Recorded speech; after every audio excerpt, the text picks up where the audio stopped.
Hello, welcome to week 4. In this video, I'm going to be focusing on planning and the role of planning in the work of community work and also in the humanitarian context. We're going to just revisit the different typologies that we were looking at last week, the different models, to see where planning, community planning or social planning fits in with each of these. You'll recall that we talked about Rothman's typology, where community work was organised into 3 key frames: community development, social planning and social action. And in Popple's model of community work practice, there were actually 8 different types of community work that Popple had organised. And the 4th of those was social or community planning, which was really focusing on analysis of social conditions, setting goals and implementing and evaluating services and programs. And one other model that we looked at briefly that is the dimensions of community work, described by 12 trees.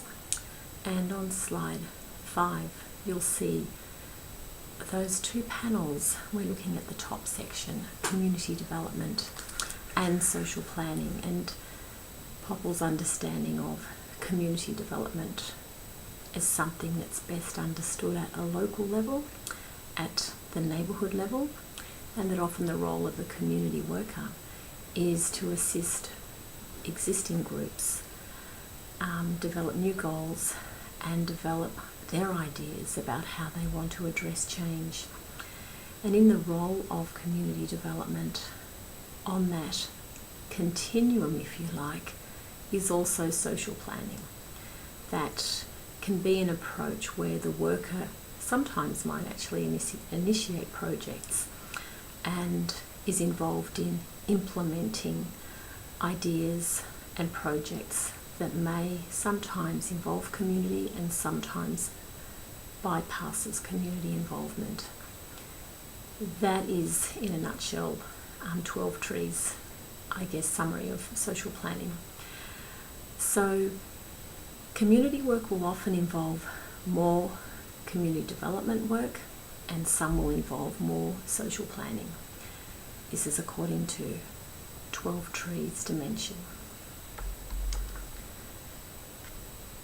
The important thing here is that these typologies tell us something about planning and about social planning, and they tell us similar things.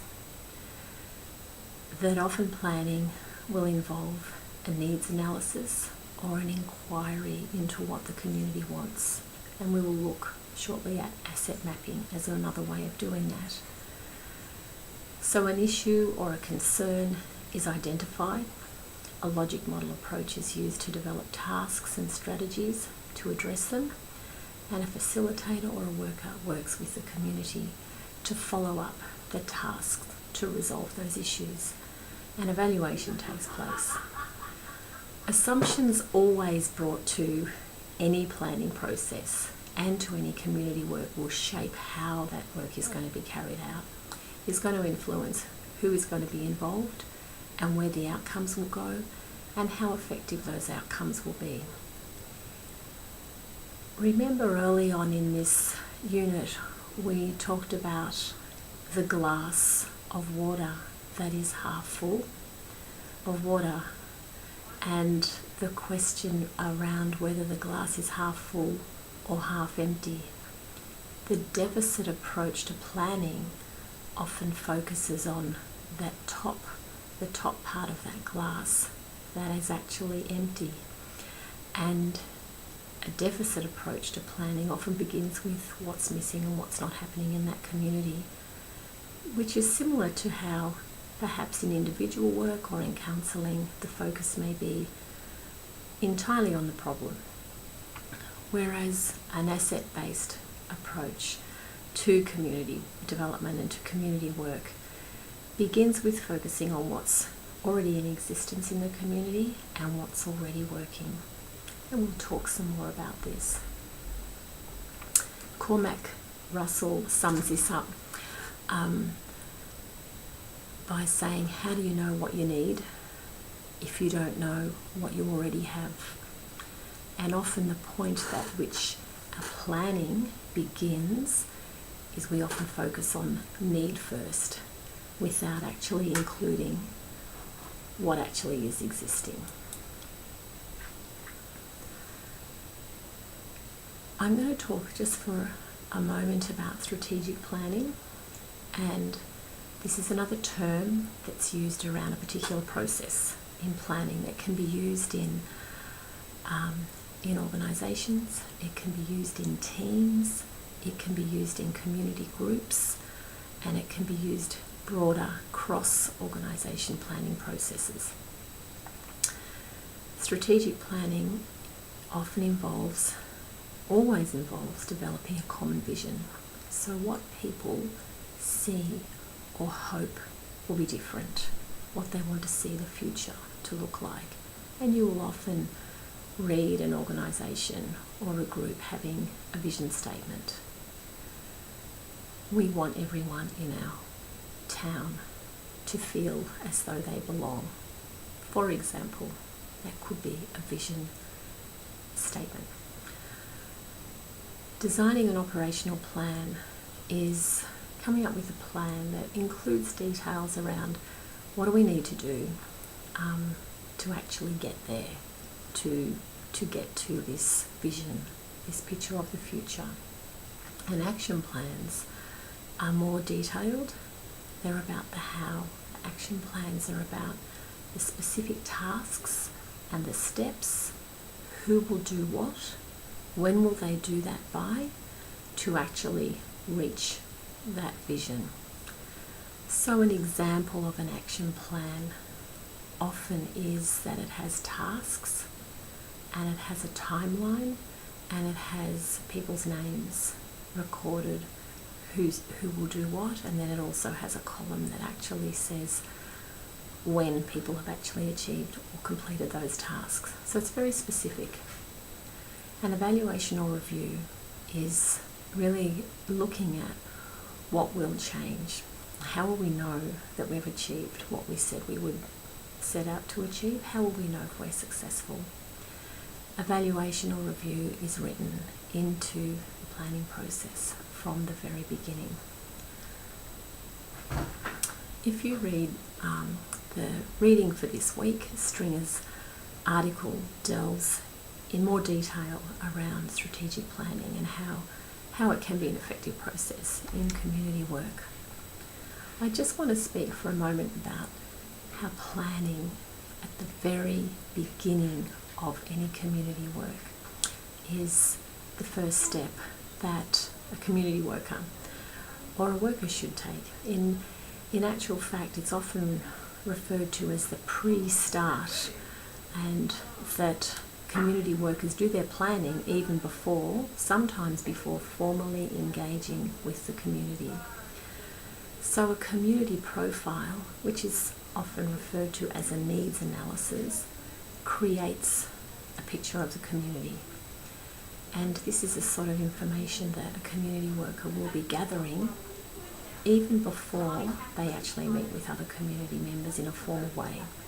And they'll continue that process when they meet with community members. So there's the hard information, as it's referred to, the data, the facts and the figures about that particular community. Australian Bureau of Statistics is a common source of information around the makeup of communities and towns, around employment, around income, around the age, around housing. All of this can be collected in census detail, and reports that perhaps have been written around that community. Soft information refers to the opinions and the views that are held in that community. This is very subjective, and these views will differ from one community member to another. So the soft information is the sort of information that a worker will collect by having a conversation with the shop owner who runs the shop 7 days a week, by actually talking to the shop owner about what their views are about the community, about the town. What do they think should happen?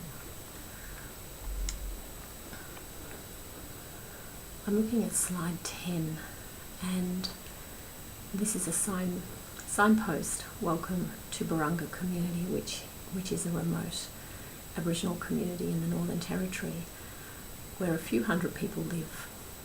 The sign that welcomes people to Barunga has a map, and on that map it identifies the physical identifiable places in that particular community. And we know immediately at a glance that that community has got a church, has got a health service, has got a school, has got a football oval, has got public toilets, and has also got a women's centre. So at a glance we immediately know that there are these physical structures and services in this particular community. This is one way of looking at what are existing already in a community, what is known as assets that a community already has.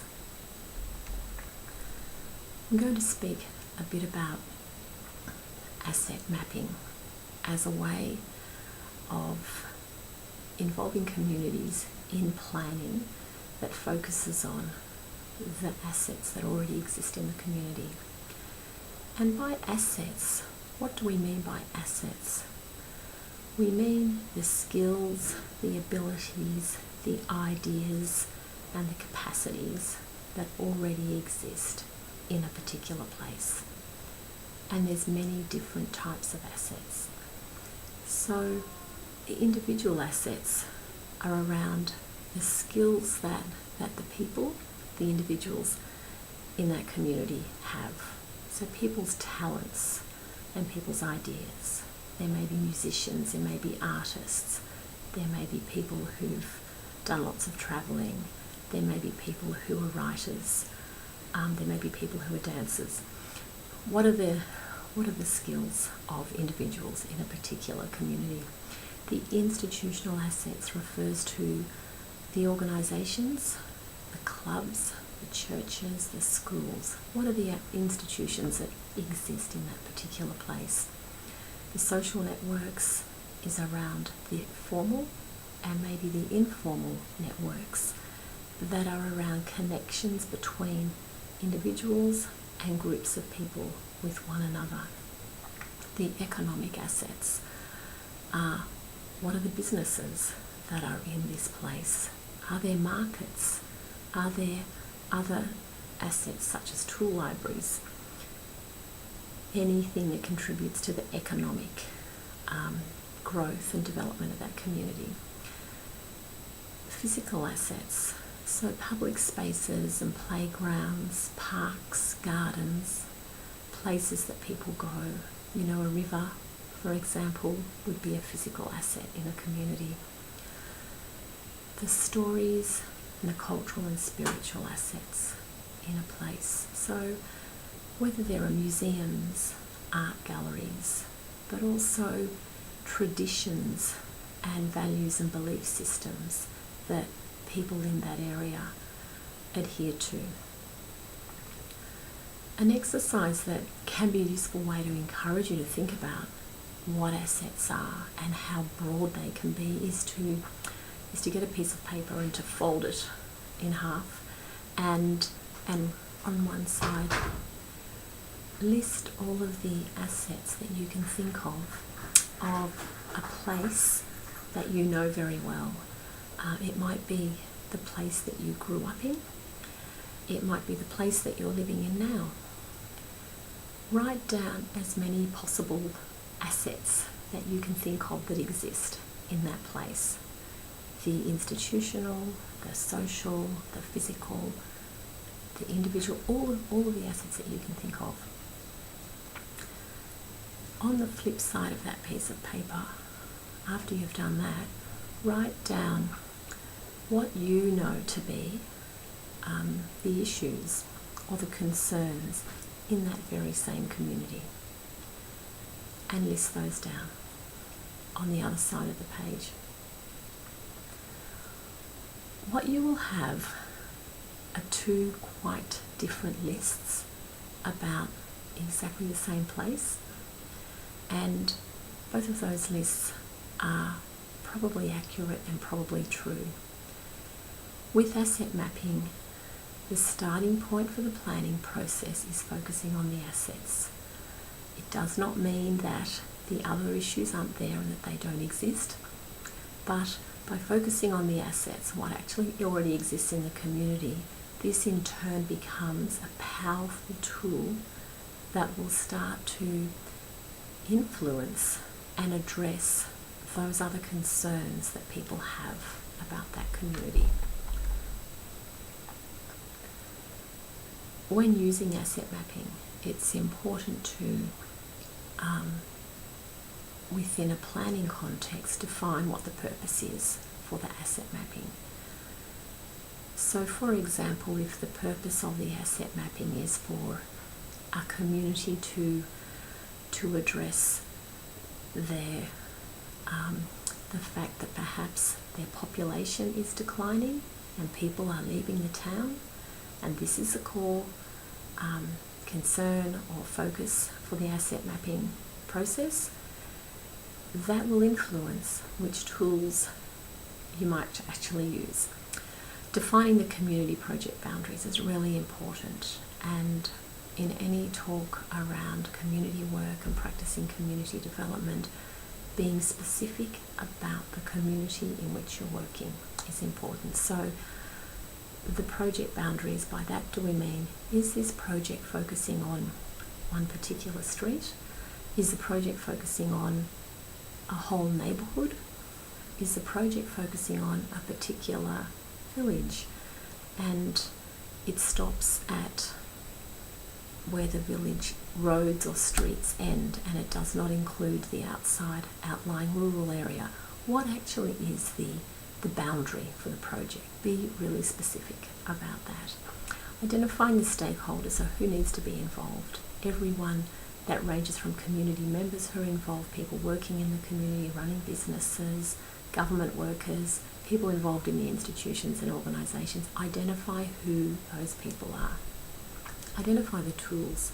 What are the tools that are going to be used to assist this process? What are the tools that are going to be used to pull in and gather the assets? Identifying the assets is the next step. Finding out what actually are the assets in this particular community. And we'll speak a moment in how one might go about doing that. And then applying and connecting the knowledge and the information from the asset mapping process, applying that and connecting it to the purpose of having this activity, the purpose of conducting the asset mapping in the first place. How is it actually going to assist the community to reach their particular desired goals? Here are some of the tools that could be considered in an asset mapping process. There's just a few of them. There's many more tools that can be used for asset mapping. I'll just speak about a couple of them. So a street audit, for example, may be asking the same question to every person who lives in a particular street. What is it that you love about living in this street? What would you like to see happen in this street? And what skills or what contributions would you be able to make? If every member in a particular street, every neighbour who lives in a particular street is asked these same questions, a lot of information, very rich information, comes forward about what already exists and what people's abilities and ideas are about living in that street and that neighbourhood. Websites are another way that can be used for an asset mapping exercise where people actually contribute their assets to a website. To-do lists is a fun way involving people across really different age groups. in talking about the things that they like about their town. So the 10 best places to walk in our town might be one. 25 great things for young kids to do in our town. There can be really simple titles for these that pull together a whole lot of assets that are already existing in that place. Events, community events that showcase or allow people to put forward their ideas.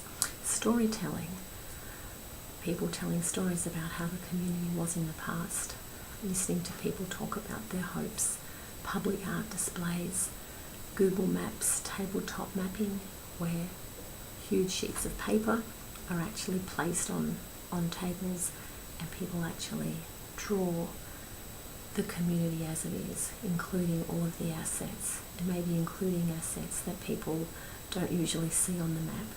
So getting local knowledge, local information.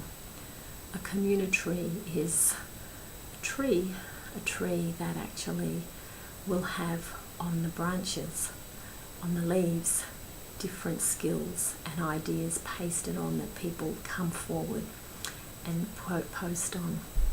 I know how to mow people's lawn. I know how to cut people's hair. People actually writing down their particular skill or asset and posting it on that tree. And love notes in a community is really simply people writing notes or messages about what they love about that community, about what they love about living there.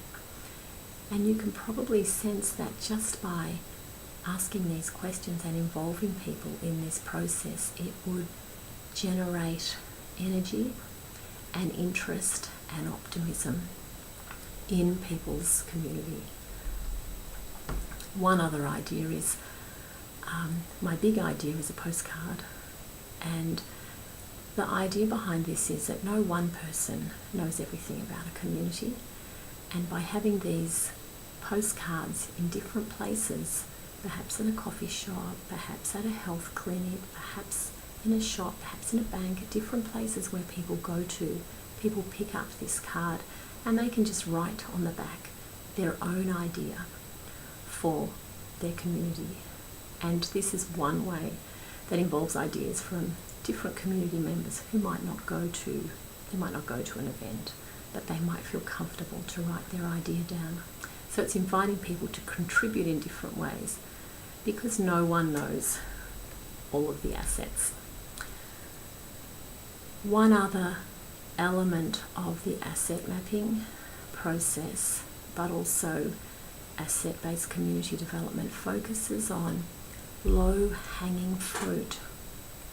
What is meant by that is short-term and simple projects that can be done fairly quickly and without a lot of resources. So they're achievable, and we can get these projects to happen soon. And one of the readings for this week that you would have read about, the Gedem Sefer community in Ethiopia, in a really poor area where an asset-based community development project was a partnership with a local university. And one of the things that they identified early on was to have some simple and short-term projects that people could experience some success. And in this particular case, it was identifying that Books for Africa, a project that they could participate in and then use their local volunteers. People would volunteer in the community and distribute, I think it's about 5,000 books around the community, which meant books were in the hands of children, and they opened new libraries, and the schools had more resources, had more books actually placed in them. The summer learning program was started in response to people's concerns about children not having a safe place to go to in the school holidays. So there was a structured program set up that offered English classes for children during the school holidays. And another initiative was training for association leaders. So leaders in the community were trained in business skills and were able to feel better resourced to run their businesses more effectively. Most of these were able to be done with volunteers